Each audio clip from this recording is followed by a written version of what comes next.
Bismillahirrahmanirrahim. Assalamu alaikum students. Hope all of you are doing good at your home. Student, कल हमने different nutrients पढ़े थे और इनका रोल पढ़ा था प्लांट लाइफ में। आज हम दो और important nutrient that is nitrogen and magnesium, इनका रोल पढ़ेंगे, जो कि पेज नंबर 141 पर आप लोगों की टेक्स्ट बुक में है और आप इस वक्त स्क्रीन पे भी देख सकते हैं। फर्स्ट पैराग्राफ जो है वो रोल ऑफ नाइट्रोजन के बारे में है। नाइट्रोजन प्लांट किस फॉर्म में एब्जॉर्ब करते हैं? That is in the form of nitrates. Nitrogen जो मेजर कंपोनेंट्स हैं प्लांट के, जैसे protein, hormones, chlorophyll, vitamins and enzymes, इनका पार्ट होता है। तो देखें, प्रोटीन जो है वो होल प्लांट बॉडीज प्रोटीन। फिर प्लांट के अंदर डिफरेंट हार्मोन्स जो हैं वो इस चीज़ को कंट्रोल करते हैं कि किस वक्त फ्लावरिंग हो रही है, फ्रूटिंग हो रही है, किस वक्त ग्रोथ हो रही है। सिग्नलिंग का काम सारा हार्मोन्स का है। क्लोरोफिल जो कि फूड प्रिपेयर करता है by the process of photosynthesis, और जिसकी वजह से प्लांट ग्रीन दिखते हैं। विटामिन्स जो उसके डिफरेंट एंजाइम्स को हेल्प करते हैं प्लांट की ग्रोथ को, और प्लांट के प्रोसेसेस को, डिफरेंट प्रोसेसेस हो रहे होते हैं, इवन के जो फोटोसिंथेसिस होती है उसमें भी डिफरेंट प्रोसेसेस हो रहे होते हैं। Krebs cycle, Calvin Melvin cycles, dark reactions, light reactions, ये सारे रिएक्शंस जो हैं वो एंजाइम्स इनको कर पाते हैं। अगर हम नाइट्रोजन का रोल देखें और protein, hormones, chlorophyll, vitamins and enzymes, इनका स्ट्रक्चरल पार्ट है नाइट्रोजन, तो हम कह सकते हैं कि नाइट्रोजन के बगैर plant life not possible. Nitrogen is essential for plant life. Nitrogen metabolism major factor है स्टेम एंड लीफ ग्रोथ में।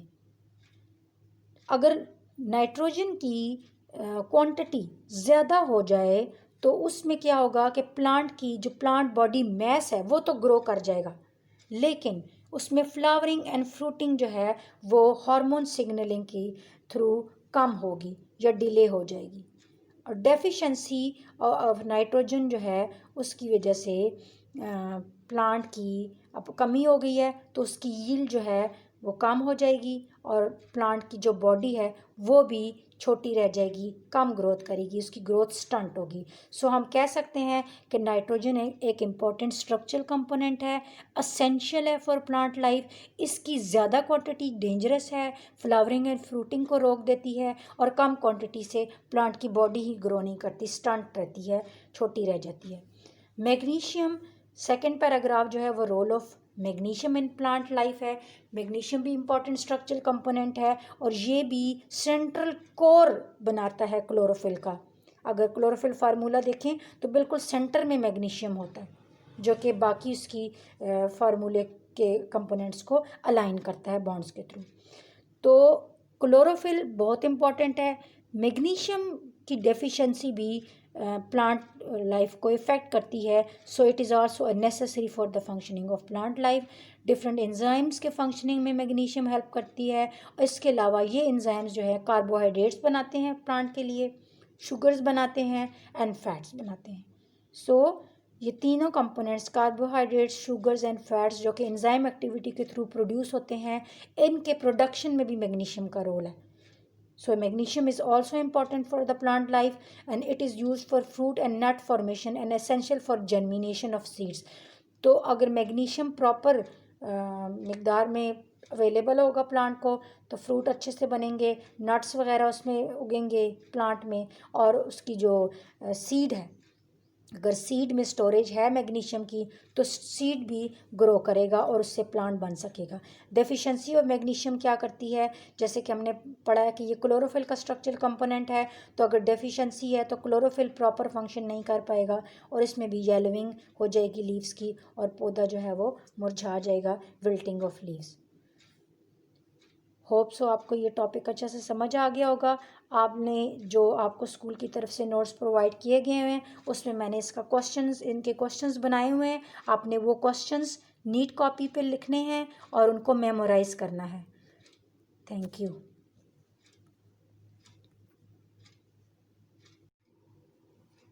Students, topic number 2 is on page 142। आप टॉप पे देखें इंपॉर्टेंस ऑफ फर्टिलाइजर्स।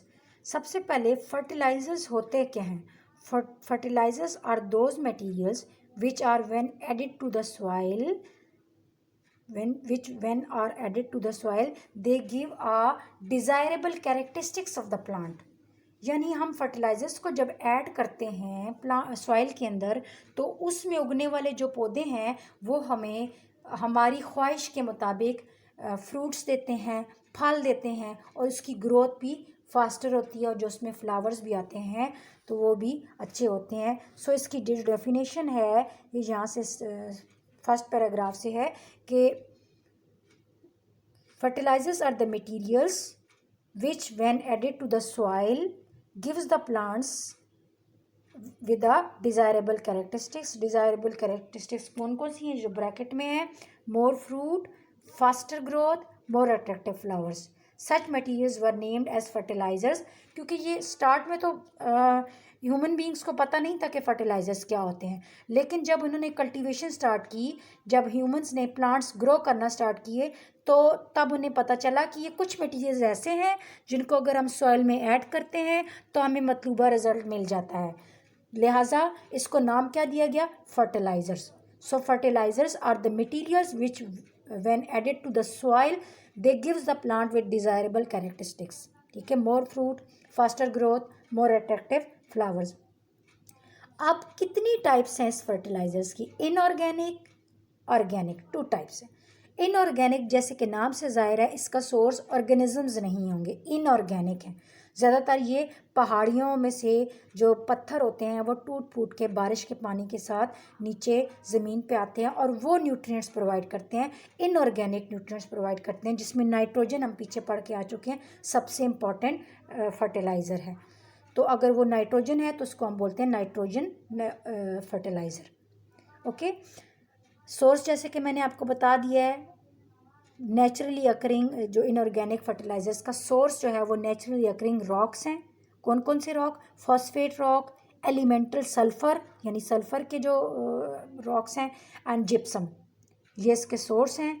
और अगर इनऑर्गेनिक फर्टिलाइजर्स जो इनकी प्रॉपर्टी ये होती है कि ये वाटर के अंदर रेडिली भी सॉलेबल है, यानी बहुत अच्छे से फ़ौरन से हल हो जाते हैं, सॉलेबल है.